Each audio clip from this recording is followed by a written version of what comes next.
Welcome to today's webinar. We are going to get started shortly.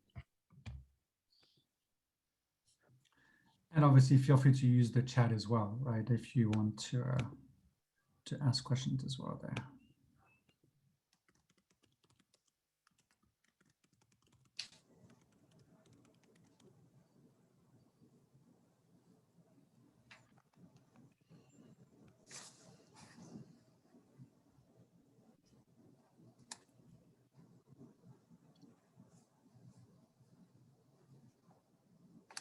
Hello, everyone. Welcome to today's webinar. We are going to get started in just a minute.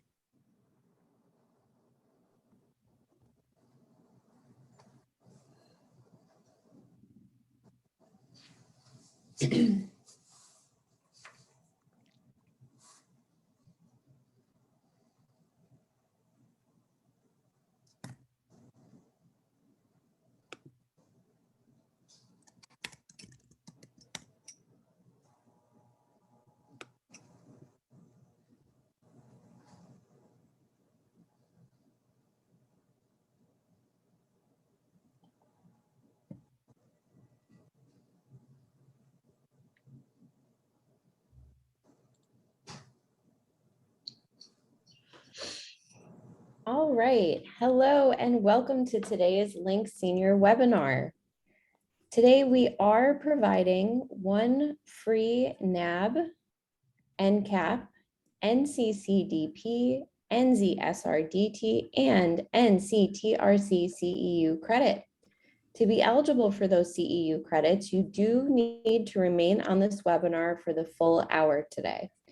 At the end of the webinar, I will be providing the required post-webinar CEU survey evaluation link in the webinar room chat box, and I will also send that survey by email this afternoon. Please be sure to check your email spam folder in case it lands there. This CEU survey must be completed by midnight Eastern Time this Thursday. If you have any questions about our CEU process, please email us at webinars@linksenior.com. Your CEU certificate will be issued by email before the end of the day on Friday, August 20th. Again, please check your spam folder that day. Now I'll hand it over to Charles D. Villemore, co-founder of Link Senior. Charles? Thank you, Megan, and welcome everyone.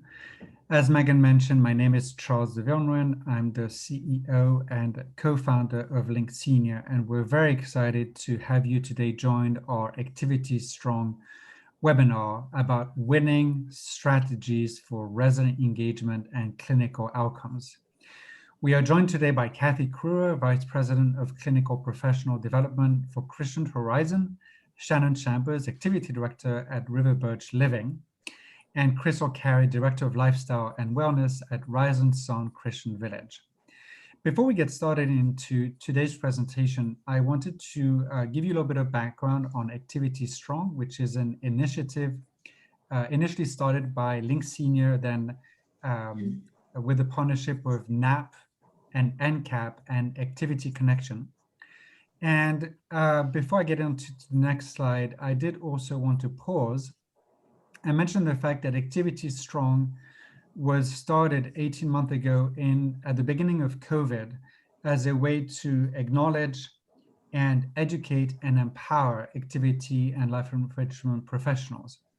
And with that, and with some of the different changes in the pandemic and how it's evolving, we've been hearing from a lot of communities that restrictions are increasing because of the variant Delta. And I just want to pause and thank every one of you, activity and life enrichment professionals, for the awesome work that you've been doing and for simply showing up at work, because the work that you do is essential to the lives of our elders, your residents, and I think is also essential for our industry, the senior living industry. So with that, I'm going to go to the next slide and basically give you a little bit of background on myself. As Megan mentioned, I'm the CEO and co-founder of Link Senior. I was fortunate to enjoy working with the aging population. It was a passion of mine as I started Link Senior, and I believe that all people are cool. The company behind Link Senior that I started called Link Senior is behind two major initiatives. One called Old People Are Cool, that started about 7 years ago as a way to talk about the aging process, and really, with two main ideas. One is we do believe that everyone is cool, including elders, but also we're not a big fan of segregation based on age. And as I shared before on the first slide, Activity Strong was started as a way to acknowledge, again, educate and empower activity and life enrichment professionals. Link Senior itself, the company that I co-founded, is a company based in Washington, D.C., and we provide a evidence-based resident engagement platform for senior living. We're very proud of our work, essentially because it is all about augmenting the work that activity and life enrichment professionals do. The way we do that is that we provide technology education, and we like the idea that we help you augment human touch, which is very important, especially as we are fighting social isolation. And most of our work is measured, like some of the aspects of today's presentation. Connecting the idea of resident engagement and clinical outcome is important, actually essential to the work that we do and the life of our elders. And so the work of Link Senior was actually published in a peer-reviewed journal where we showed some of these amazing outcomes. With that being said, I'd love to introduce today's presentation simply by repeating something that you've probably heard me say, which is what we are passionate about, right? We are passionate about resident engagement, and we are passionate about the idea that resident engagement is all about collaborating with elders so they live each day with purpose. And I think there's a number of very important words in this definition. The first one, which is collaboration, which is really inviting elders as part of our community so we understand their individuality. And so they can each live every day with purpose, right? The role of engagement, the role of activity and life enrichment is to help and celebrate the lives, very individual lives of our residents. And one of the things that I know Crystal, Shannon, and Kathy are going to be talking a lot about is this idea of life story and really collecting and finding out who each of these individuals are. But I'm actually not going to talk too much about it because they're here, they're live with us on Zoom, and they're going to start talking to us about their work and some of their very exciting updates. So Kathy, I'll let you take it from here. Thank you very much for joining. Everyone, thank you for listening. Thank you, Charles. Thank you so much for the invitation. We're excited to bring our program to all of you. And I was reading the chat box as Charles was speaking in all the different locations around the country and frankly, the world. So that's really exciting. I actually come to you from Folkston, Georgia, a small rural town in Southeast Georgia, very close to the Florida border. I'm a recent transplant, so I don't have the Georgia accent. I'm actually originally from the Midwest, born and raised. I am a nurse by education and training, background with more than 30 years in aging services. It's been my passion. I can't imagine doing nursing in any other type of setting or with any other population. More recently, I've been working very closely with David Troxel from the Best Friends approach, the Bell and Troxel Best Friends approach, to develop our memory care program. So again, I'm excited to share a little bit about what we've done. I will be very transparent and tell you that our program is really in its infancy, but we've already had some important lessons learned. And again, hope to share that with you. So I invited two of my colleagues from Christian Horizons to join us. Next slide, please.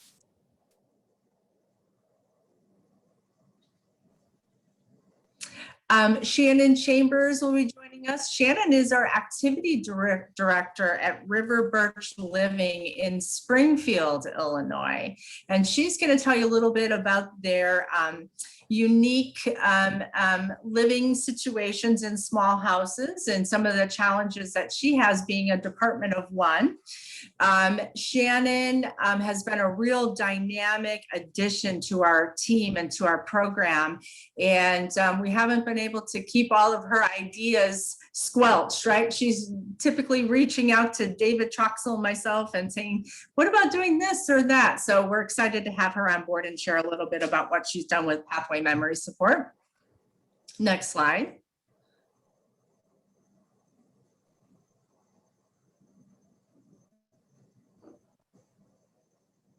And Crystal Carey, so Crystal Carey is from one of our very large CCRC or life care communities where we have a variety of levels of care.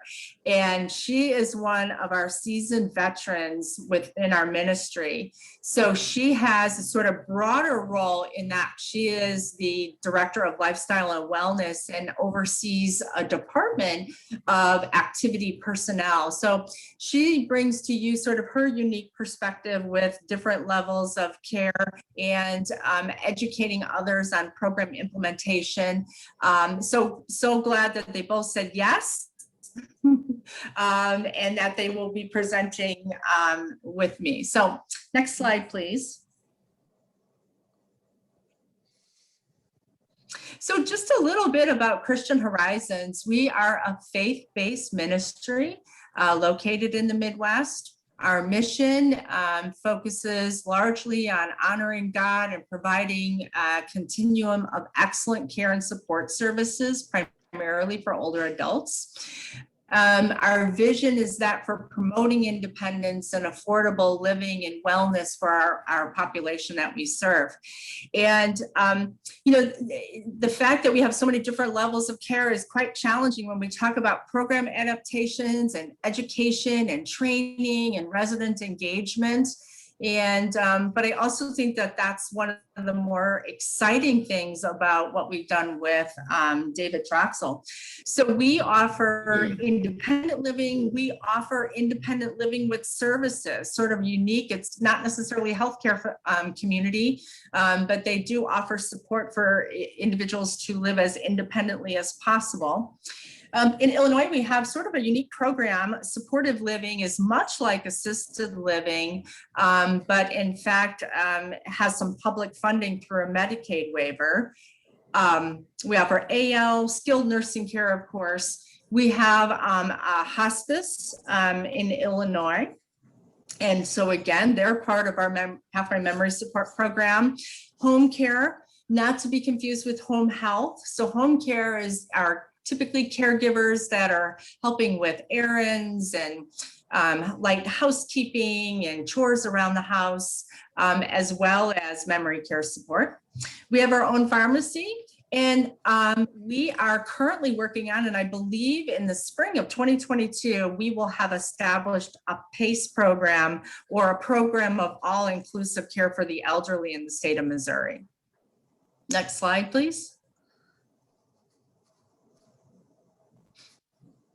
So this slide just shows our locations.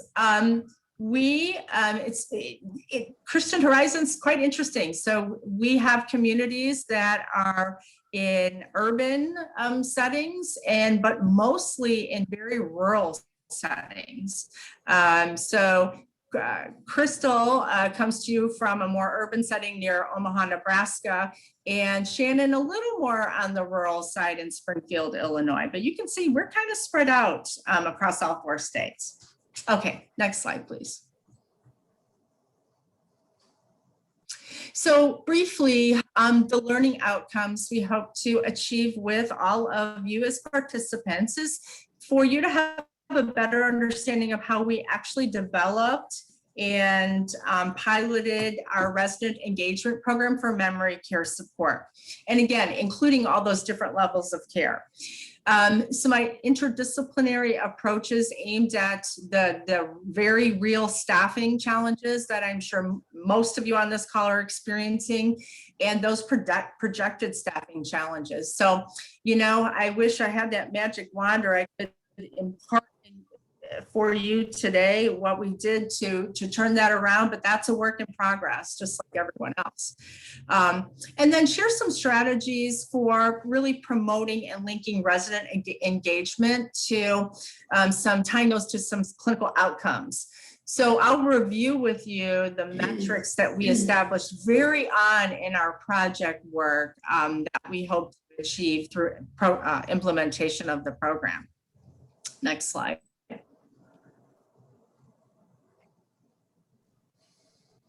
Okay, so just a really brief little timeline for our new initiative. Christian Horizons had a memory care program previously, but it was a bit of a hybrid. So it brought in some of Dr. Power's work, a little bit of Bell and Troxel, a little bit on positive approaches for care, certainly a lot of training and education from the Alzheimer's Association. So our COO brought David on board as a consultant in January of 2020. And so we all, before the pandemic we all had the opportunity to meet with him and learn more about his program philosophies. And he distributed books and had an opportunity to learn about the best friends approach. So from January to May of 2020, David conducted community visits, did a very thorough assessment of our existing program, and we did the hard work of developing the charter for the project. And that was no small task, right? Especially when we had many members of our home office team participating in that, including members of our sales team. So we did that work. And of course, during the start of the pandemic in March of 2020, the visits that, kind of came to a screeching halt for David, but he was able to get out there and visit most of our communities. So we took the better part of 10 months to actually build the program. And that included our core philosophies, a variety of tools and resources, education and training. I'll dive into this a little bit deeper. We created a certificate program, and actually at Christian Horizons, we're very fortunate. We have a project management office. And so we were assigned a project manager.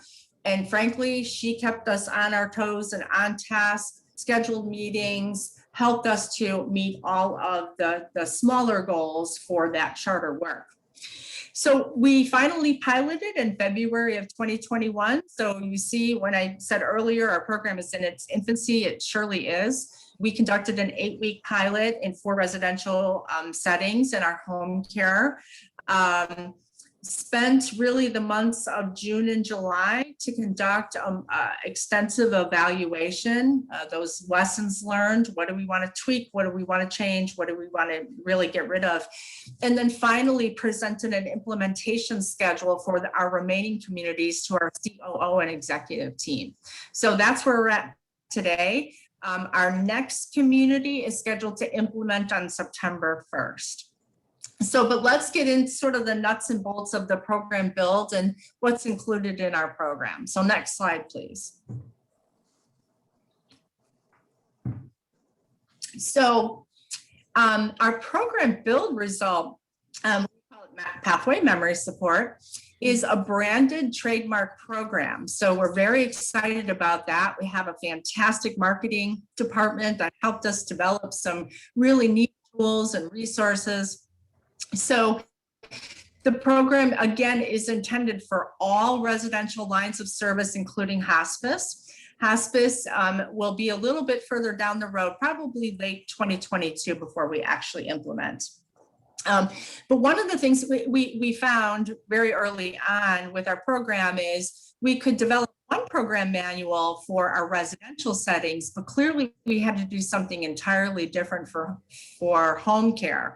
And that really required us to pivot and think about those clients that are in the home and our caregivers who are usually on a 1-to-1 ratio.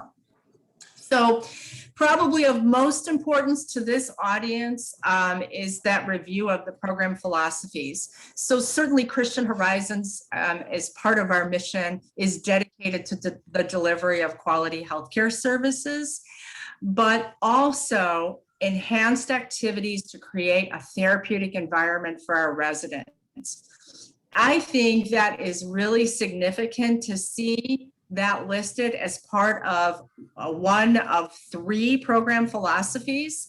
I think it speaks volumes about the importance for us and resident engagement and wellness and health and participation in structured and unstructured and planned activities. And then the third philosophy is one where we're really focusing on those relationships, associates to residents, to clients, families, our vendors, and the people that we work with, external partners, and a focus on ability-centered resident care. So, you know, this will be part of changing our culture, because I think that even our broader healthcare system is so focused on deficits and what they can't do. And we're going to really do the hard work to turn the corner on that, really focus on the retained abilities. Next slide, please. So as I mentioned, we conducted an 8-week pilot in those 4 residential communities. Shannon's and Crystal's communities were included in that pilot. We had weekly calls and weekly implementation checklists. So the communities had tasks that they had to achieve every week. When I talked to you about, for example, our associate talent cards, we would have calls on Fridays and introduce the new resource, and then they'd have that next week to work on that and gather as many completed associate talent cards as they could. So those check-in calls, we included our EDs and administrators, our activity directors, lifestyle wellness directors. We are so lucky at Christian Horizons. We actually employ chaplains in each one of our residential settings, and as well as hospice. So we're very fortunate, because there's a very important spiritual dimension to our engagement program. Our sales team members were highly involved. You know, it's important that they know the program very thoroughly, and they can actually help with implementation and monitoring that implementation on site when David and I can't be there, and other members of the home office team. So, you know, if they are the individuals that are conducting tours and selling our program and selling our memory care services, it's very important that they were part of not only the development, but the implementation. And of course, our memory care directors were included in those calls in the pilot implementation. Next slide. So the education and training. So this is sort of my wheelhouse as the Vice President of Clinical Professional Development, and certainly my passion. So David and I worked really rather extensively on developing educational programs and creating those for upload into our learning management system. So David actually video recorded 5 hours worth of education sessions, and I'll explain a little bit about how we're utilizing those, not only to meet dementia training requirements for the federal and state levels for especially skilled nursing, but also to educate our associates on the actual program and constructs of the program. Our COO and our VP of Mission Integration got involved as well, and they created 15-20-minute video to introduce the program to all associates, where it was assigned to everyone. But the really cool thing that started to happen as we asked associates about what their needs were, what do you need to know about memory care and dementia? And so what was really coming to the surface was direct care staff and nurses and those with responsibilities, you know, interacting with the residents was, they said, Kathy, tell us what to do in certain situations, excuse me. For example, it's 5 o'clock in the evening and you have a resident that wants to go home and they're packing up their things, right? what do we say? What do we do? And so it became a significant challenge for David and I to come up with creative ways to teach these strategies. And we're still challenged, but in a really positive way. So anytime we're creating something, we ask ourselves, okay, this is what the associates really want, is do this, don't do that. So I think our associates, through established training programs, had a pretty good knowledge of dementia and what it is, but we really wanted to focus on the training side of that. We also developed a dedicated sales manual and 2 program manuals. I think I mentioned this previously, one for residential settings and one for our home care setting. And then the certificate of achievement. So next slide, please. This is something David and I are pretty proud to share with others and to share with our ministry. So we put together this workbook that requires 12 hours of effort on the part of the associate. So some of those hours are courses that are actually completed in the learning management system. And they include sort of the basic information about what is dementia, what is it not. But then also 6 hours of experiential training exercises. And so these are really rooted, you remember back to your Psych 101 class and Maslow and meeting the basic needs and sort of moving up that pyramid to safety and security and belonging needs. And so we actually have case studies, and we have scavenger hunts and other things for our associates to complete to really get them a little more integrated into the program and the constructs of the program. So I think to date, we launched this on June 10th. To date, we have maybe 4 or 5 people that have actually completed it. The feedback has been fantastic. One of the things that we challenge our associates to do is lead a short activity of resident engagement at their community. And so just getting that more hands-on participation. And when they're done, they get a t-shirt, they get a nice certificate, a lanyard, a lapel pin, and then a special designation within our ministry as a Pathway Pro. Next slide, please. So some of the tools and resources that we developed, again, because we are a faith-based ministry, we developed various logos, and identifiers for our dementia-friendly ministry.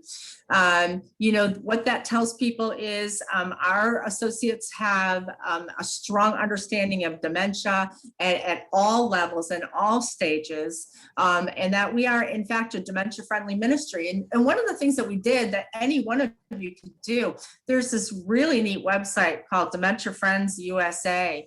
Anyone can join and just say that you're, do a little bit of video work and become a dementia friend. Requires maybe 15 or 20 minutes worth of effort. And what it really is poised to do is to make people in the larger community and cities and metropolitan areas more aware and of individuals with dementia and how to interact, whether you're at the bank or at Walmart or whatever the case may be. So it really is our intention to be known as that place to go where they really know a lot about dementia and memory care. We have a Touch the Spirit program. Crystal's going to elaborate a little more on that. And as Charles mentioned, life story. So life story isn't a novel approach, right? But what we found when we surveyed our communities is we had many different iterations of the life story in the different communities. Some were 5 pages, some were 7. So there was a real opportunity to standardize that approach. And one of the things that we require is our sales team actually, once we have a firm move-in or a strong inquiry for a resident to move into one of our memory care neighborhoods, our sales team gives that to the family or significant others for completion. So our expectation is that that life story will be completed prior to move-in, and our associates have access to it. Another cool thing that we developed were associate talent cards. So as a way to really facilitate resident engagement and involvement, our associates are asked to fill out this laminated card that identifies their top 10 talents. Maybe it's knitting or quilting or scrapbooking. But it's an opportunity then for Crystal or Shannon to work off of that and say, hey, can you run a 15-minute class on how to knit a baby scarf? And so on the upfront side, again, we're soliciting information about our associates' talents and what they bring to the workplace. There's also top 10 things about me, both our associates and for our residents. So the top 10 things about me for our residents actually come from the life story, and our associates might fill that out like, you know, resident really loves chocolate ice cream, you know, loves dogs, loves the shelter visit day. So we display those typically in shadow boxes outside of the resident room. So anybody walking by has 1 or 2 or 10 things to talk about and interact with the resident. And then we created conversation starter cards. So, you know, especially when you're talking about wide gaps in generations, caregiver to residents, is created these conversation starter cards that can be placed at dining room tables and other locations for our staff to use in initiating conversations with their older adult resident population and client population. So, and just to mention too, we also do top 10 things about me for our associates. And when I was at Crystal's community recently, it was really cool. Just outside the doors to entrance of the memory care neighborhood, all of the leadership in the community had filled out cards on top 10 things about me. So everyone is invited and strongly encouraged to participate in that. Next slide. So with respect to activity enhancement, resident engagement, we do have some requirements that we've established. Some of them were just reestablished, right? We know with the skilled regulations or certain requirements, but you know, we do require a resident engagement activity 7 days a week. We require daily exercise and daily music program, touch the spirit activities, which they'll tell you a little bit more about 3 times a week. Best friends activities, those are activities that come right out of Bell and Troxel's publications a couple times a month, and weekly themes. Now, we have 52 weekly themes, and we've actually put those in posters, and it's actually working out quite well. I had a great conversation with an associate recently.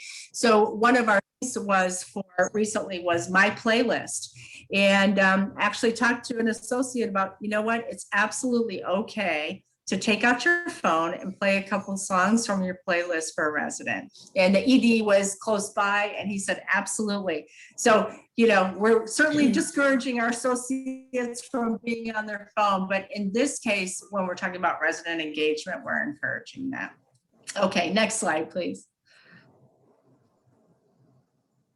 So, again, programs in its infancy. We still have a lot of work to do. And, you know, a lot of the work that needs to be done is changing that culture. So I'm a nurse by education and training and background. And so, you know, I think I'm pretty siloed in what, if I were back at the bedside, and what the expectations would be for me on a daily basis and my tasks.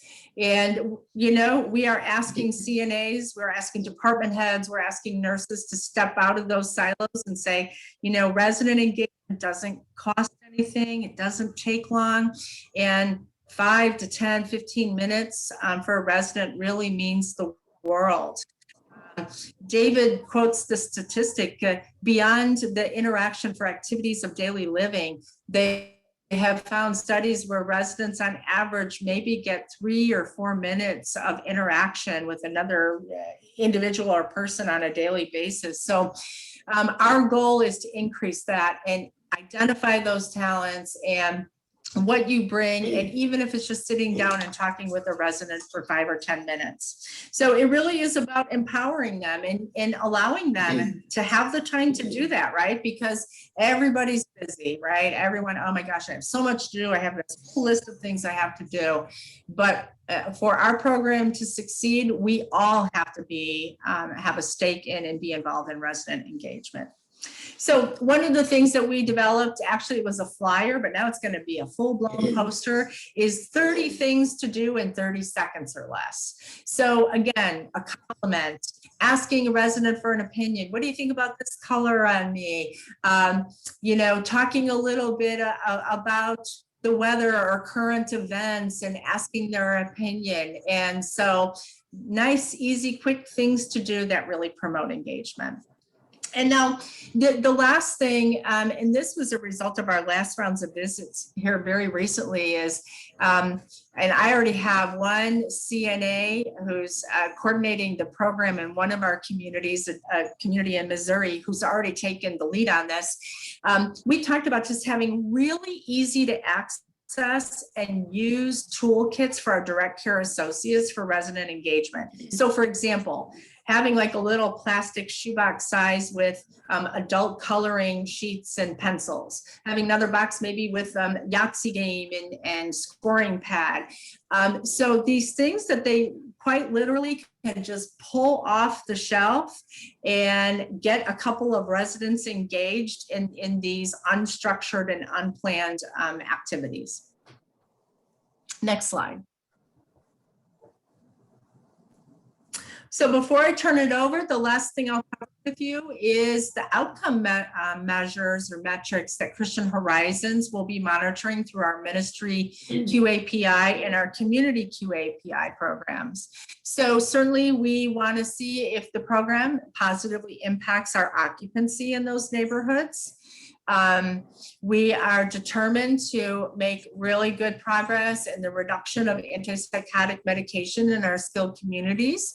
Most of them are already doing quite well, but we also know that when loneliness and boredom are maybe a part of a resident's daily routine, we see more behavioral or negative behavioral manifestations. And unfortunately, that often leads to prescribing of medications instead of those engaging activities that might have prevented those occurrences from happening in the first place. I also oversee our Falls program for the ministry, so we'll be looking very closely at Falls. Again, more engagement, less time to engage in risky behaviors like getting up by yourself, depressive symptoms prevalence. Of course, we conduct annual satisfaction surveys, and so we'll be looking at those satisfaction scores, the retention of our memory care director, and the number of home care clients from our baseline. So those are the things. Again, we don't have any outcomes to report quite yet because we still very much are in our infancy. A lot of work to do, but very exciting and challenging work ahead of us. So next slide. So with that, I am going to turn it over to Crystal Carey. And Crystal, if you want to say a few words about yourself and then talk about your community and some of the things that you've done, I'll turn it over to you. Yeah, thanks, Kathy. Hi, everybody. I just wanted to just share. I've been here for 14 years, and so most of that time has been spent just working with independent living residents. But for about the last 3 years, I have been the director over the department, where I really get to take a more of a hands-on look at what's happening in all of the disciplines that we have. So we are a continuing care retirement community. So we have the independent living, and that is still who I work hands-on with every day. So we have about 100 or so residents in our independent living that I get to work with. We have an assisted living and then an assisted living memory support. And then I have one full-time staff that works with both of those areas. So that is anywhere from about 45 to 50 residents. And so I've worked on with her, figuring out a schedule on how to work with 2 different floors of residents at the same time during the day. So that has been, like it wasn't figured out day one. We had to work at it and figure out what works and what doesn't. And then I have a licensed activity director and then another member of our lifestyle and wellness team. Those two work in our long-term care and then our short-term stay units, so neighborhoods. So those are about 75 residents or so altogether. So just to kind of give you an idea of what, when I speak about the strategies that I've used, the resident engagement practices that I have, that's kind of what we have here is all around about 200, 225 residents, just depending on our occupancy. I do have a wellness coordinator as well, and they work with everyone in our community. So they are all the way from independent living, all the way through to our long-term care. And so they obviously focus on resident wellness, but then also I have them working on our employee wellness as well as another component. So really, we all work together to try to do this 7 days of programming. Not always the easiest thing to do in every community, and even with a staff of 5 people, we still are rotating weekends, but what we really use, especially on Sundays, we are a faith-based operation, so we have a chaplain here who does services all around the building right now with our restrictions we have. We're not combining resident groups. So our independent living stays with independent living, our assisted living stays with assisted living. So our chaplain travels to different areas and does services there. So really with networking, not only with our department, but then interdisciplinary staff members, we're able to provide 7 days a week. So we have a manager on weekends. So, maybe contacting that manager and saying like, hey, I have this all set up, or I have this idea. Can you just help facilitate it?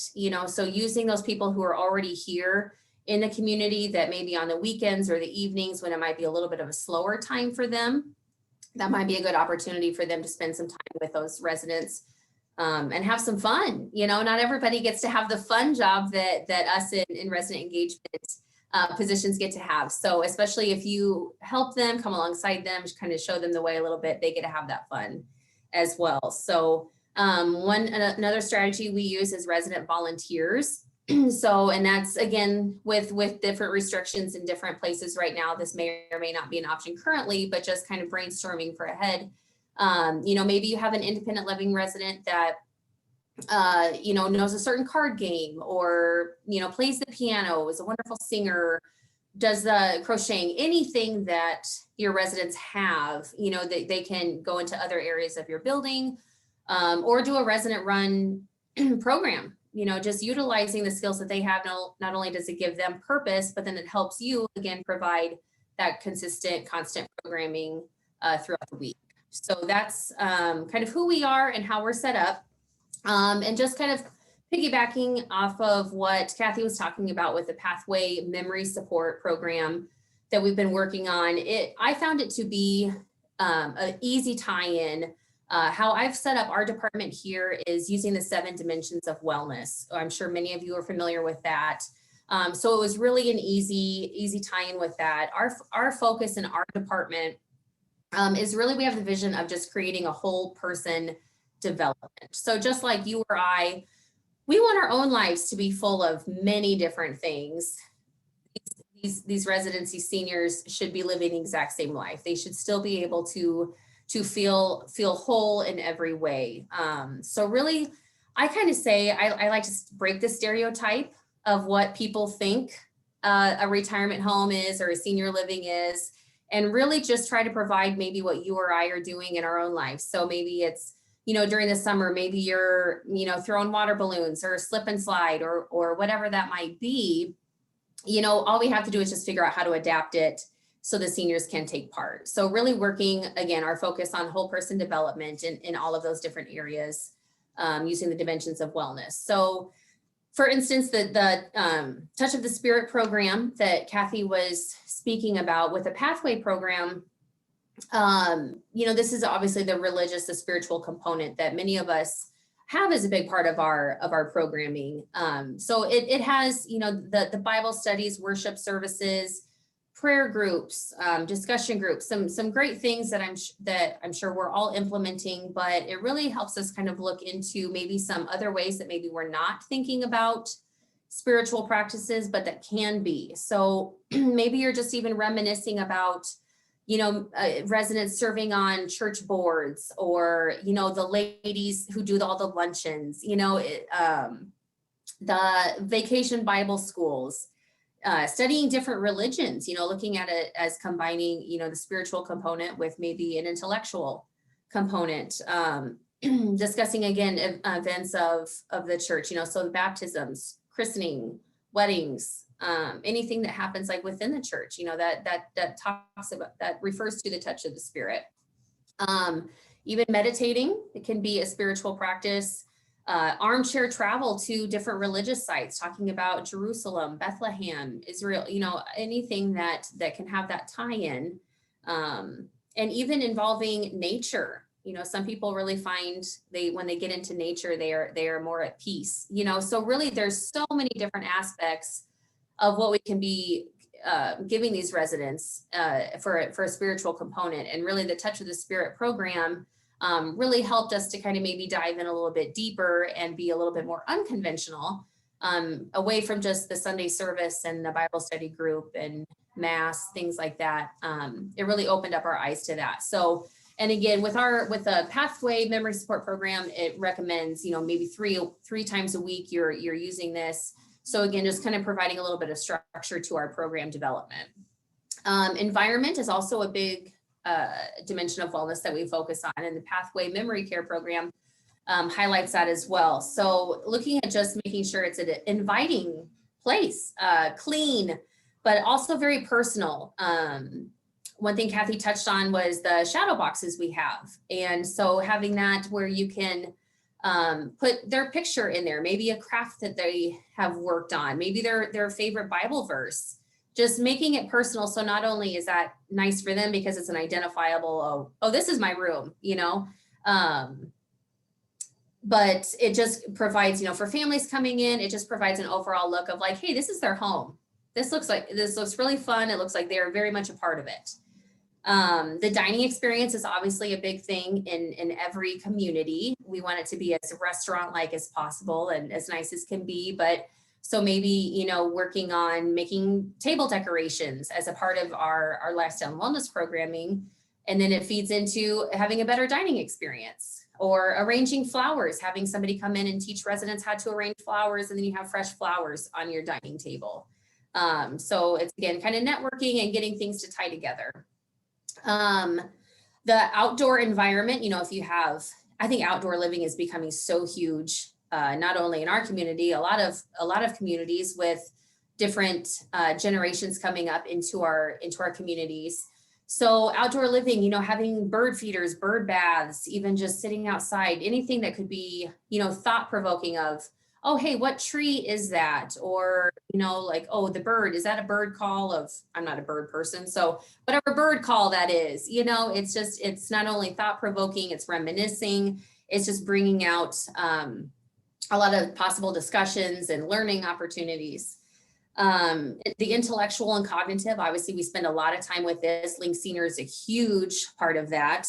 There's so many resources that we have on Link Senior. Activity Connection, it's just limitless out there. Name That Tune, using different music is so fun. So there's a lot of different resources for that, but really even trying something different. So personally for me, I know a lot of you resident engagement people out there are going to be floored, but I am not an arts and crafts person. So like for me to do an arts and crafts project, it is so much more brain stimulating, because I really have to work to think, what am I doing here? Like, this is not just a run-of-the-mill thing for me. So providing them opportunities that they have never done before, or maybe just a little bit outside their comfort zone, really works that as well. Physical exercise, obviously something needs to be done every day. And again, it's suggested in the Pathway Memory Support Program that is involved every day. But there's so many varieties, indoor, outdoor, different tools, different equipment, just whatever makes it fun, really. So again, I mean, we're all doing whatever we can in our own lives to get physical exercise in, but obviously this is a big component for them as well. Vocational or professional. So this is really where the talent cards come in that Kathy was referring to. That has been a huge help because we all have a life outside of our jobs. And, you know, it's just maybe people are more shy. They're not apt to sharing that. So these talent cards really kind of bring that out and give us a whole plethora of free entertainment, which for a lot of you out there, you know how huge that is. So not only is that getting that associate, you know, more tied into really connecting with residents. I mean, it's better on our budgets, and it gives you a little bit more, again, programming for, again, trying to achieve that 7 days a week, evenings, weekends, all of that.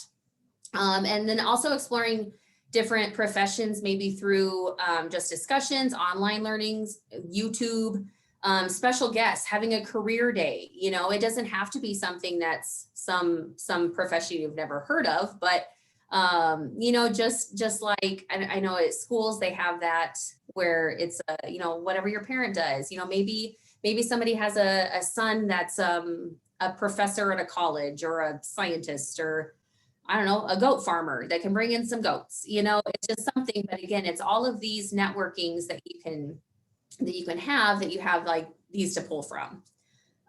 Social, obviously one of our favorite categories, but with the best friend, the approach from the Pathway Memory Support Program, great tool to use, gives you a lot of ideas of how to tie that all in together. And then just using the different themes for different times during the year. Social is limitless. Emotional, you know, obviously music is a big key with that. Unlocks keys to their past. It's very therapeutic, very calming, you know, can be used, you know, with somebody just having a rough day, having some behaviors, you know, you really don't know what else to do. You pull from what you already know, that they love Elvis, you know, throw on some Elvis and life is good again. So just trying to provide some ways, you know, of, again, tying in the 7 dimensions of wellness, the Pathway program, it's all working together, but just making sure that we're really utilizing all those different dimensions in our programming. So that way, again, we're working on that whole person development. So next thing I kind of want to talk about is just how you achieve these strategies and how you roll out programs for success. So specifically, like when we put this Pathway program into play in our community, some strategies that I used with bringing it to my department specifically. So just the lifestyle and wellness team. First of all, I mean, our culture is all about, I mean, resident focus. So no matter what we do, I mean, we're always looking at how can we serve residents better. So the approach is pretty simple, is just that it's about resident satisfaction. So a more engaged resident brings about a better quality of life for them, less behaviors, and it's just all about that driving of the residents. This is their home, and they come first. Whatever inconvenience or, you know, we got to change it up, that's on us, and it's providing a better life for them. So this, when I rolled this out to my department, you know, I told them it's really is mimicking something we're already doing, but it really adds a lot of structure. And it was just an easy transition into the design of our program that we were already using. The expectations were pretty clear because, you know, it kind of suggested so many times per week for this, so many times a week for that. And it was already happening. We just added in a few more. So again, just that the expectations were clear and the structure that was added was a benefit. Training and education would be provided along with this, of how they can incorporate the Pathway program, and the additional education through our learning management system. So the fact of everybody always feels better about doing something when you feel confident that you know what you're doing. So to have that training and kind of getting those questions answered beforehand, before you're actually rolling this program out, you're going to feel more successful. You're going to feel more confident in doing that. So I think that the really important thing is when you're rolling out a new program or just any kind of program development, Oh, I need to hurry things up. Okay, we talked as engagement people too. Okay, so real quick, just I think the main thing is just when you're doing program development, just make sure you're explaining thoroughly the who, the what, the when, the where, the why, getting the clear expectations, and then maybe like just walking people through what it's supposed to look like, what you kind of have in your head.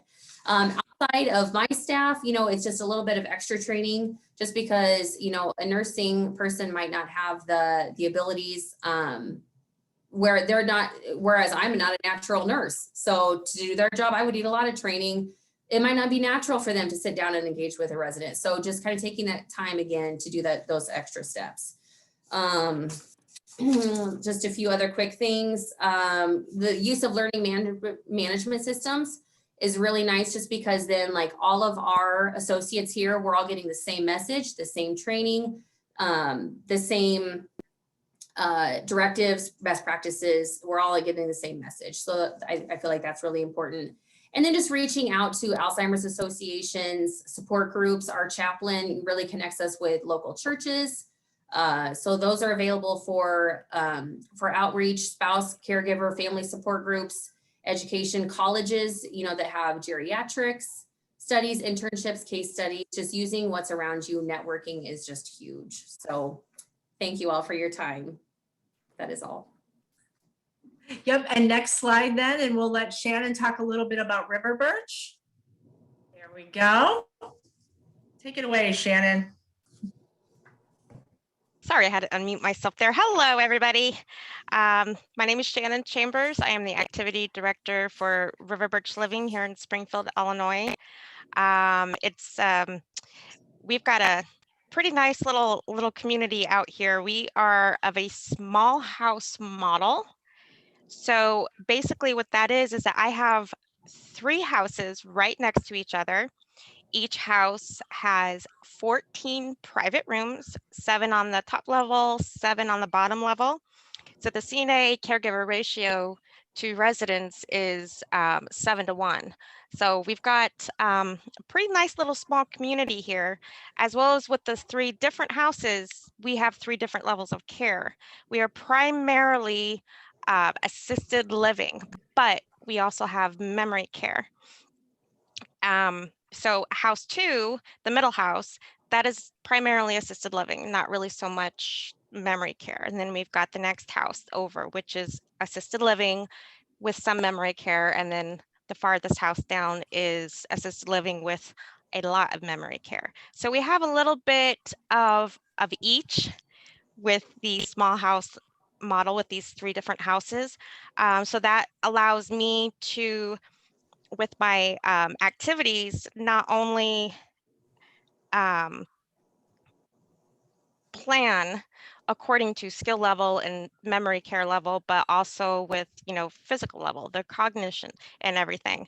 Sometimes I'll have to take an idea and I'll have to tweak it just a little bit, depending on what house I'm going to be in the afternoon. So primarily with these 3 houses, so in the morning is when we do our main activity. So I'll pull from the 2 side houses into the middle house. That also gives the caregivers some time to get some things done if they need to get it done, or primarily they will do an activity with residents that did not want to go to the morning activity in the middle house.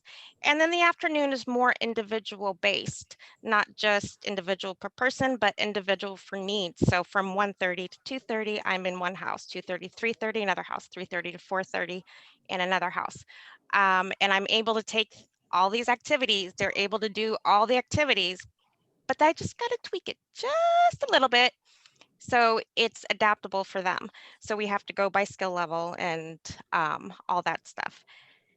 But so the 3 houses, department, Kathy says department of 1, but which is true, but the caregivers and the CNAs, as well as the nurses, are a really big help, because they do get involved and they do help out.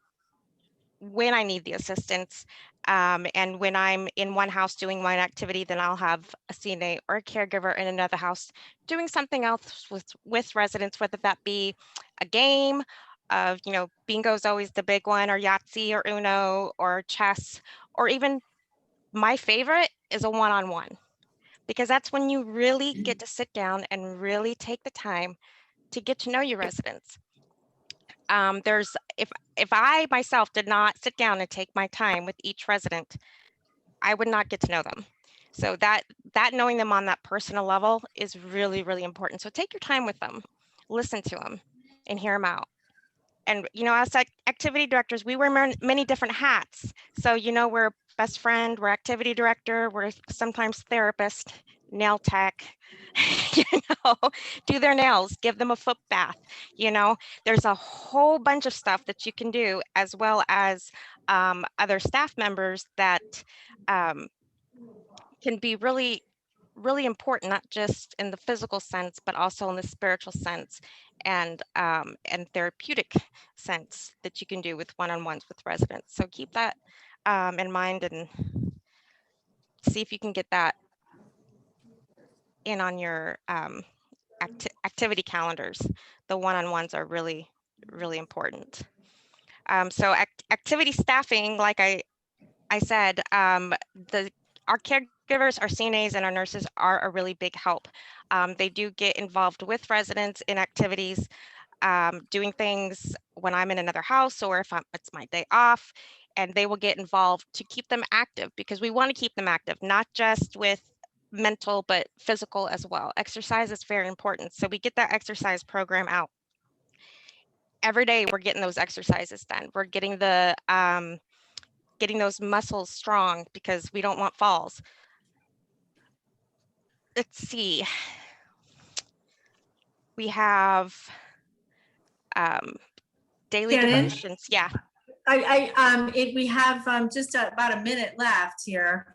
You want to just talk briefly about your success with using Link Senior and all of your associates as a way to kind of wrap up?